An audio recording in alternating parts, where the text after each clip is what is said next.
Hi, it's Adam Eckhart, Senior Pastor of the First United Church of Christ Congregational in Milford, Connecticut. And thank God it's Friday, or whatever day it is when you're watching this. Maybe it's Saturday or Tuesday. Whatever day it is, it's a day God has made for you to live and to breathe and to be. So thank you and thank God for being here with me. This is session 4 out of 5 videos, which is entitled On This Rock, Peter and the Good News. Peter is transformed throughout his inclusion in the Bible from an impulsive fisherman to a formative establisher of the church, and as a symbol for all who are formed by their own Christian faith journeys. Let's talk about the book of Acts for a minute. In Christian Bibles, Acts, or the Acts of the Apostles, is located in the first half of the New Testament. The sequence goes Matthew, Mark, Luke, John, then Acts. Acts is unique in the Greek New Testament. It's squeezed between the 4 Gospels that tell the story of Jesus' life, death, and resurrection, and then before this whole collection of letters and sermons that we call the epistles that come from the early life of the church. In between is Acts, which is a theological, historical narrative that takes us years beyond the ascension or Jesus' departure from the earth. Now, unlike most of the letters in the New Testament that are located later in the Bible, Acts is not addressed to a specific group of Christians or addressed for a specific purpose. In that way, it's written similar to the Gospels, but it covers the period that coincides with many of the epistles. So it kind of has a foot in each of those traditions, and it kind of splits the difference, and therefore it makes sense that it's located where it is. Now, we have strong evidence to suggest that the one who writes down Acts does so as a continuation of Luke's gospel. So what's the evidence? Well, it's right in the Bible. Luke chapter 1 verses 1 through 4 reads, "Since many have undertaken to set down an orderly account of the events that have been fulfilled among us, just as they were handed on to us by those from whom from the beginning they were eyewitnesses and servants of the word, I too decided to write an orderly account for you, most excellent Theophilus." So it's addressed to Theophilus. Now flip ahead to Acts chapter 1 verse 1, and we hear, "In the first book, Theophilus, I wrote about all that Jesus did and taught from the beginning until the day when he was taken up to heaven." So both of them have the same recipient, Theophilus, probably then written by the same person to Theophilus. Now Theophilus is an interesting name.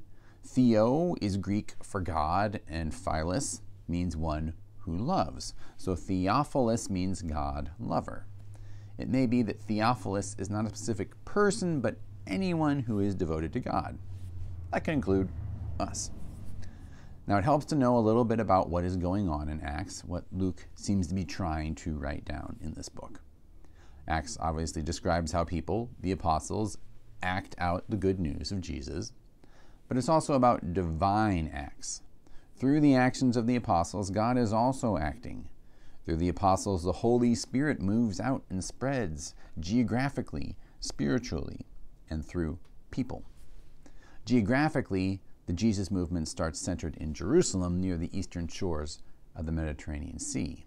But then the movement spreads across the eastern and northern Mediterranean world, leading toward Rome, the capital of the Roman Empire, that controlled so much of the region at the time. Spiritually, the Christian movement begins as a subset of the Jewish tradition. Remember, Jesus and his first disciples are all Jewish. But then the movement, and in effect the Holy Spirit who appears on Pentecost, spills over into the hearts and souls of other people who aren't Jewish.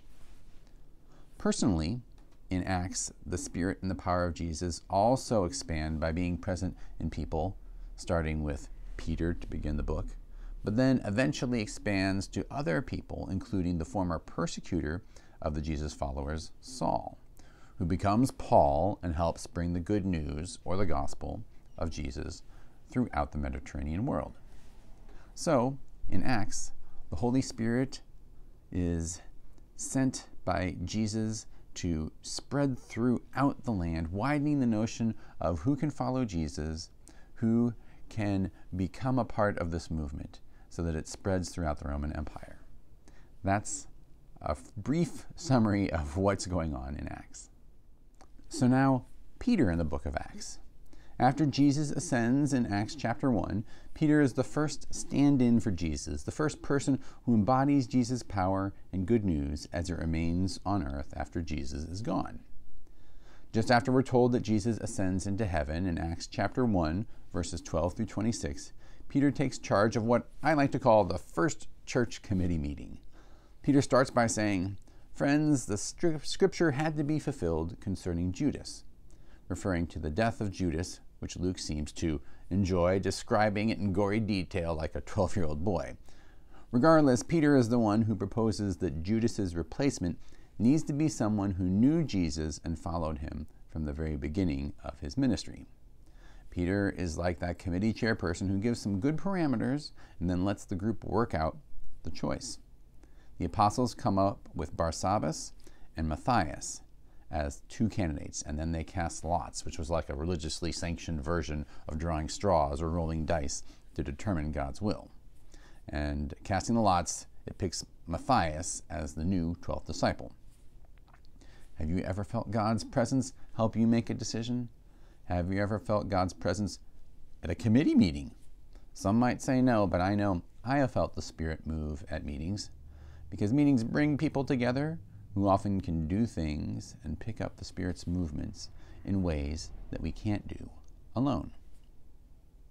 Next, we read the story of the first Christian Pentecost. I call it Christian Pentecost because Pentecost was already a Jewish festival, and that's why Jewish people from all around the Mediterranean were gathered in Jerusalem on that day, where the apostles are. They've come to celebrate Pentecost. But it turns out that this day is when the Holy Spirit decides to swoop down like a mighty wind, spark like a flame, and inspire the apostles to speak in languages they don't know, but that nearby Pentecost pilgrims do know. Some of those cosmopolitan bystanders suggest that the apostles aren't actually speaking in different languages, but just had too much to drink at 9 a.m. in the morning. This is when Peter steps forward and delivers his Pentecost speech or sermon, described in Acts chapter 2, verses 14 through 36. Now, first of all, the mere fact that Peter gives a public speech underscores the huge turnaround for him. We agree that Peter can run at the mouth at some times among his friends and with Jesus, but just 52 days ago, he was the one who denied that he was even associated with Jesus. And now he's preaching and teaching about Jesus.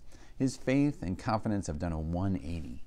One might suggest that Easter was a turning point for him, or maybe Peter is filled with that Holy Spirit that blew into town that day. Now I'm going to give one positive interpretation of Peter's speech and one criticism. On the positive, I appreciate how Peter connects Jesus and the Holy Spirit to the Hebrew Bible. He starts by defending the apostles as not drunk, but as being filled with the Holy Spirit, as Joel describes in chapter 2 of his book.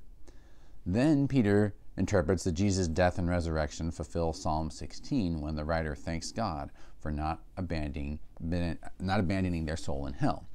So Peter sees Jesus as having continuity with Judaism in ways I appreciate. But on the other hand, Peter goes to great lengths to blame the Jews of Jerusalem for Jesus' death, saying, for example, in chapter 2, verse 36, "This Jesus whom you crucified." I feel like Peter's being a little lazy rhetorically, in my opinion, passing the buck a little bit. Because, Peter, remember, you did abandon Jesus, then pretend you didn't know him. I know that's not the same as crucifying Jesus, but that being said, you can't project the death of Jesus onto every non-Christian Jew in Jerusalem. That's the kind of rhetoric that has evolved over time into anti-Semitism. But we also need to remember that Peter is Jewish, and here I ultimately think that we can redeem his words by seeing how he's trying to make all people feel guilty for Jesus' death and to get people to turn towards Jesus and this religious movement that is spreading in Jesus' name. Now, Luke tells us that this sermon really does make a difference. He counts 3,000 Jewish people who join the movement and by Peter's recommendation get baptized. Have you ever heard a speech or a sermon and had it cut to your heart? How amazing is a moment like that when words can have such an impact, hopefully to resonate with love in your heart. or to motivate you to find God's love in your heart. So begins the Peter cycle of story in Acts. He has preached and gained followers from Jesus on Pentecost.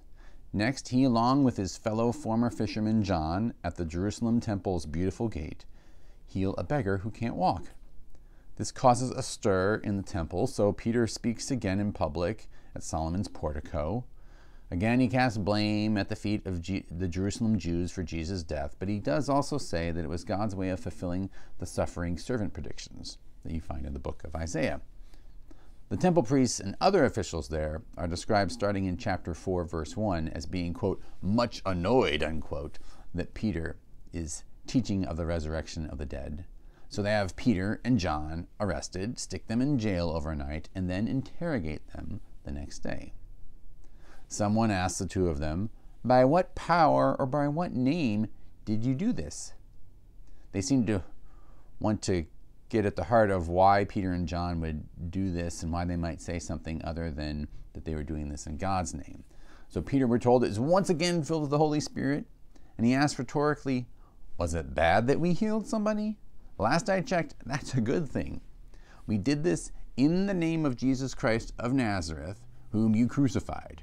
At least at this point, I think he's blaming some of the right people. These are the religious officials, not just Jerusalem's basic citizens.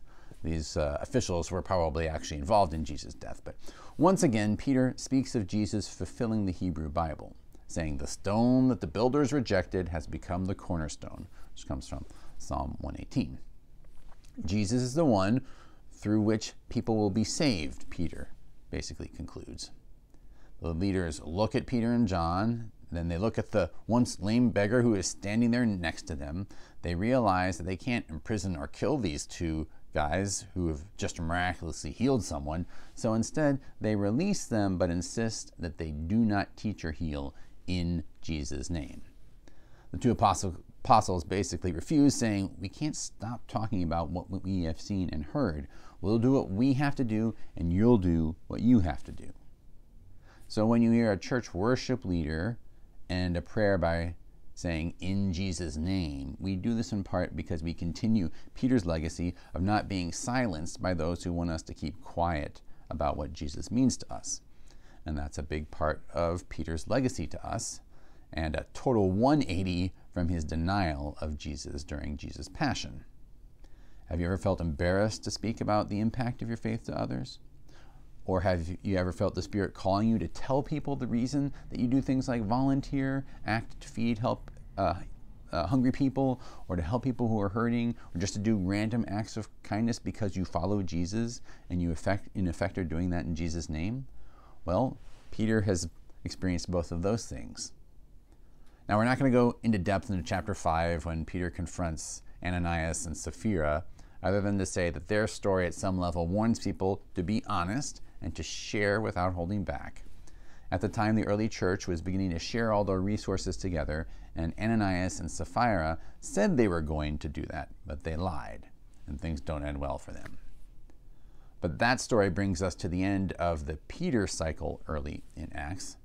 Just after this, the Jesus followers are persecuted by non-Jesus Jews, and Stephen is eventually killed as a result of his acts and words.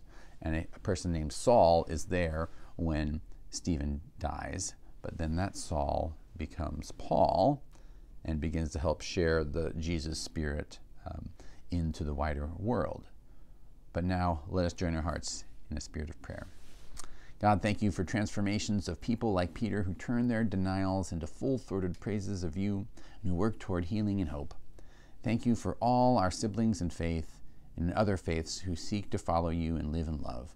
May your Holy Spirit guide us in our daily lives and in our actions that reveal your love for all people.